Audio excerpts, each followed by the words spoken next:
আসসালামু আলাইকুম সুপ্রিয় দর্শক, আপনাদের সবাইকে জানাচ্ছি ঈদ মোবারক।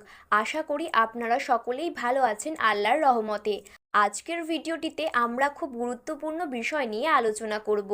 2025 সালে ভারত এবং বাংলাদেশে কবে হবে ঈদ উল ফিতর, ঠিক কোন দিন ঈদ উদযাপন করা হবে, এর পেছনে ইসলামিক ও বৈজ্ঞানিক ব্যাখ্যা কী রয়েছে এবং আবহাওয়া ও জ্যোতির্বিজ্ঞান অনুযায়ী চাঁদ দেখার সম্ভাবনা কতটুকু রয়েছে, সব কিছুই আলোচনা করব বিস্তারিত ভিডিওটিতে।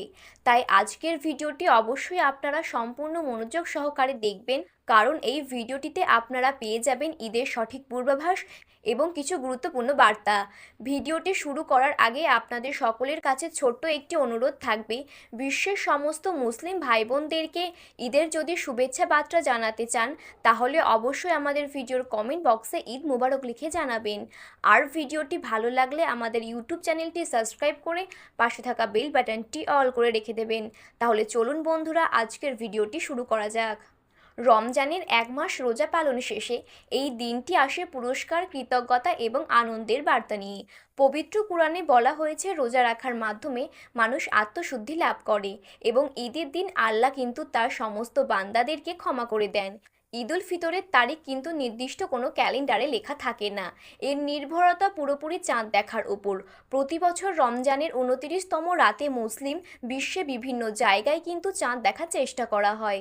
যদি চাঁদ দেখা যায় তবে পরের দিন কিন্তু ঈদ উদযাপন করা হয়, আর চাঁদ দেখা না গেলে 30টি রোজা পালন করার পর ঈদ উল ফিতর উদযাপন করা হয়। ইসলামের সাথে আবহাওয়া ও জ্যোতির্বিদ্যার খুব বড়সড় মিল রয়েছে। 2025 সালে রমজান শুরু হয়েছে 1 মার্চ শনিবার দিন থেকে। এরপর 29টি রোজা পূর্ণ হবে 29শে মার্চ শনিবার দিন। আর এই শনিবার রাতে চাঁদ দেখা যদি যায় তাহলে কিন্তু ঈদ উল ফিতর পালন করা হবে 30শে মার্চ রবিবার দিন। আর যদি চাঁদ দেখা না যায় তবে কিন্তু 30টি রোজা পালন করার মাধ্যমে 31শে মার্চ পালন করা হবে খুশির ঈদ। এই তারিখ ভারত এবং বাংলাদেশের ক্ষেত্রে এক, কারণ ভারত ও বাংলাদেশের মধ্যে চাঁদ দেখার পার্থক্য খুবই সামান্য। বাংলাদেশের আবহাওয়া অধিদপ্তর চাঁদ দেখার বিষয়ে জানিয়েছেন, 2025 সালের মার্চ মাসের শেষে গ্রীষ্মের প্রাথমিক আবহাওয়া শুরু হয়ে যায়। তাদের মতে 29 থেকে 30শে মার্চ রাতে বাংলাদেশের মধ্য ও দক্ষিণ আকাশ পরিষ্কার থাকবে। চট্টগ্রাম, কক্সবাজার, বরিশাল, খুলনা, পাবনা, ঢাকা এইসব অঞ্চলের আকাশ পরিষ্কার থাকার সম্ভাবনা রয়েছে 80%। তবে রংপুর ও সিলেট অঞ্চলের আকাশ কিন্তু আংশিক মেঘলা থাকতে পারে। সবশেষে বলা যেতে পারে বাংলাদেশের চাঁদ দেখার সম্ভাবনা খুবই উজ্জ্বল।